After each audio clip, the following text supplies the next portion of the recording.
Saudi ജയിലിൽ കഴിയുന്ന അബ്ദുറഹീമിന്റെ case നാളെ കോടതി പരിഗണിക്കും. അബ്ദുറഹീമിന്റെ ജയിൽ മോചനത്തിലുള്ള ഉത്തരവ് നാളെ ഉണ്ടാകുമെന്നാണ് പ്രതീക്ഷ. ജയിൽ മോചനത്തിനായുള്ള കാത്തിരിപ്പിലാണ് അബ്ദുറഹീമിനോടൊപ്പം കുടുംബവും മലയാളി.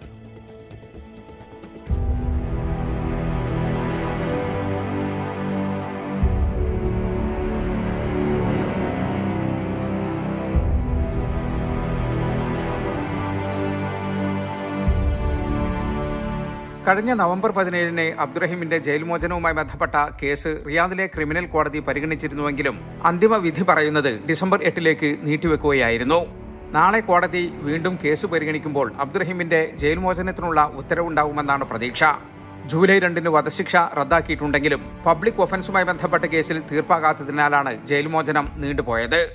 നാളെ ജയിൽ മോചന ഉത്തരവുണ്ടായാൽ അത് മേൽക്കോടതിയും ഗവർണറേറ്റും അംഗീകരിക്കേണ്ടതുണ്ട്.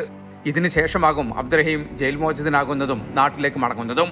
നാട്ടിലേക്ക് കയറ്റിവിടാനുള്ള യാത്രാരേഖകളെല്ലാം റിയാദിലെ ഇന്ത്യൻ എംബസി തയ്യാറാക്കിയിട്ടുണ്ട്.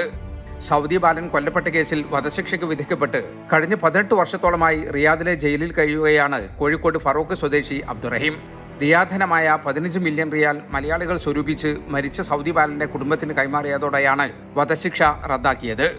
ഇനി ജയിൽ മോചനത്തിനുള്ള കാത്തിരിപ്പിലാണ്. ജലീൽ കണമകലം, 24 ജിദ്ദ.